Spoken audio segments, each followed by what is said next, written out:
It is time for our weekly roundtable with our WNWO moms on the go. We have Lisa Harst and Molly Pearson.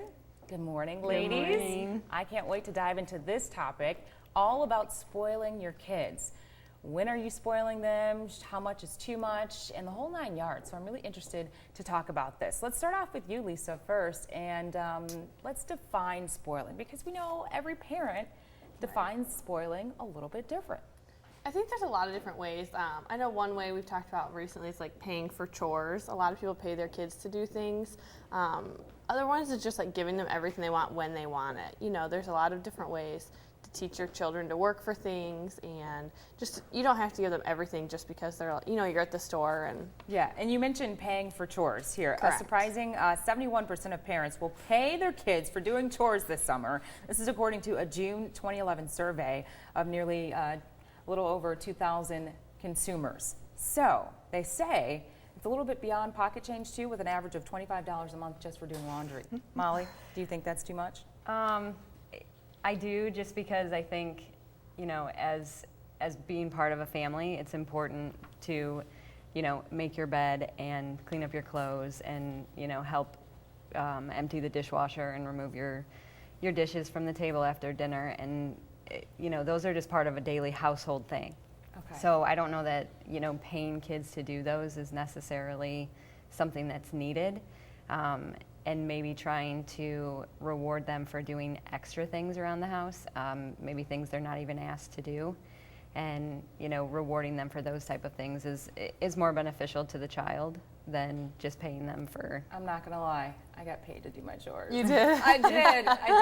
But it wasn't $25. No. It was like, you know, oh, here's enough money to get a candy bar for the week. You know, Right. It wasn't anything that was like $50 just for making up my bed or just for doing laundry. And it was a whole combination of like the whole week of chores. And Right. so, and it was an evaluation. If my mom thought I deserved that money, then she gave it to me. So do you think that paying for chores doesn't teach them that responsibility?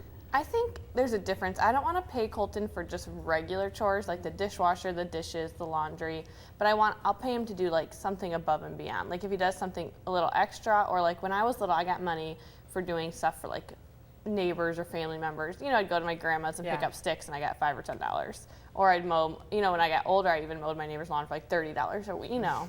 So I think You were just mowing for the grass? Look at I you. did. I totally did. Wow. I was just vacuuming and doing the dishes. I didn't go to my neighbor's house at all, so rock on. Hey, I want to ask you, Molly, when, as a parent, should you sort of take a step back and take a stance on a position, you know, especially if you have kids in their younger phase when they're going to have those outbursts and they're going to be a little bit more bratty. When do you as a parent need to just lay your foot down? Well, you know, I think probably the best example of, you know, where kids always want something is the grocery store. And every parent has probably been in the grocery store when their kid is the one screaming and yelling because they want something that, you know, you've told them no. So I think each person needs to analyze it for themselves, but once your child gets to that point that every single time you go anywhere, they're expecting to get something for absolutely no reason other than they just want it, it probably needs to be evaluated at that point and maybe come up with a better system of how they're rewarded and when they deserve to get something new. Okay, so we are going to continue this conversation in the 6 o'clock hour. There's so much more to touch up on this topic of spoiling your children. Lisa, Molly, we'll see you back here in the 6 o'clock hour. Thank you so much. Well, it's time for our second part of today's WNWO Moms on the Go. Joining us, of course, are Lisa Harst and Molly, losing my mind today, Molly Pearson. And ladies, today we're talking about chores and spoiling your kids. And the big question is, should you pay your kids to do their chores? Well, what do you think about this, Lisa? I did not get paid growing up. Me neither. Yeah, I know, it's foreign to me. Right. But the interesting thing, and I'm sorry to interrupt you, but 71% of parents say that they will pay their kids to do chores this summer. That's according to a June 2011 survey of 2004 parents. That's interesting. Yeah, that's a lot, Yeah. I think. I mean, like I said, I never got paid, and I won't pay Colton. I'll pay him to do like above and beyond, to give him money to, you know, people's argument is that it's to teach them about money management and entering the workforce, and that's fine. But for me, he'll get money not through expected things. You know, everyone's Yeah. expected to participate to keep up a house. Absolutely. I completely agree. What do you think, Molly? I agree with Lisa. I Yeah. think that, you know, there's certain things that make a house function, and, you know, at a certain age, everybody needs to participate, and paying them to participate in normal daily activities Absolutely. that they're going to have to learn at some point anyway, I don't necessarily think works. And, you know, in those statistics that you were reading of those kids that they asked that question, being paid to do chores wasn't necessarily motivating to them.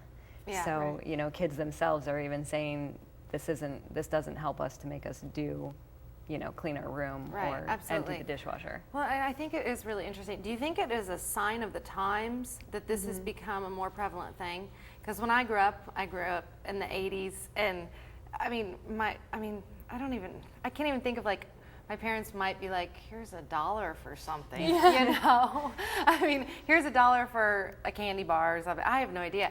But do you think it's a sign of the times in the world that we live in? I mean, kids are seeing about, you know, I mean, no matter at what age, they're seeing on TV about money problems and the economy and everything like that. Do you think that that is one of the reasons parents are like, oh, well, I'll give you $5 if you wash the car? Do you think? I think it comes back to a lot of different things. I don't know, but I also think things have just changed so much. Like now kids play with iPads. You know, every kid has something different, and toys are more like expensive, things are crazier. People want to give sometimes I just think it's a bribe because kids, like most people tell you, kids are a lot, like, I guess, worse behaviors these days. You know, not a lot of kids are as polite as they used to be. Yeah. So I think a lot of that goes back to the parents and just fundamentals, you know. I mean, things have changed so much, you have to wonder why kids act sometimes the way they do now. No, that's a very good point. Just go back to the old-fashioned way of just, you know, Right.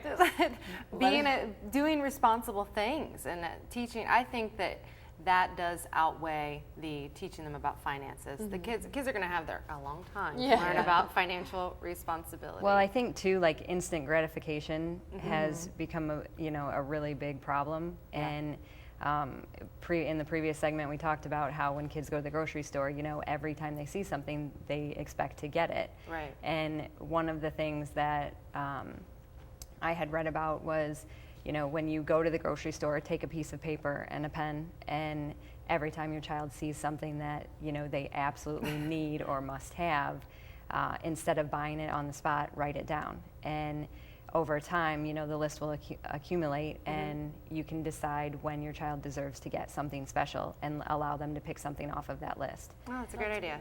I like that So- a lot. That's great. And just touching upon really quickly about spoiling your child. Do you think the majority of parents these days are spoiling their kids too much? Definitely, I think Yeah. so. What about, are you too guilty of it? I am. I'm trying not to be. My son's only 2, Yeah. but I mean, I'm trying hard to, like, you know, make him work for things and get things on his own. So it can be tough, but I'm trying not to. Absolutely. We're attempting to make those same changes. Because I think once you have your first kid, and if you have the ability to buy them things, and you know, you can go a little bit overboard. Right. Once you have 2, you realize that it's not as realistic anymore. So There you go, right. you know, you do have to make some changes. But the older they get, I think that becomes a little bit easier too, because they understand the concept of taking their dish from the table to the sink after dinner, or making their bed. So. Great. Well, ladies, it's so fun to talk to you guys. I hate that we always have to wrap it up so quickly, but again, you can find more information on your blog, momsinheels.net, and we have all of that information, of course, on our Facebook page as well.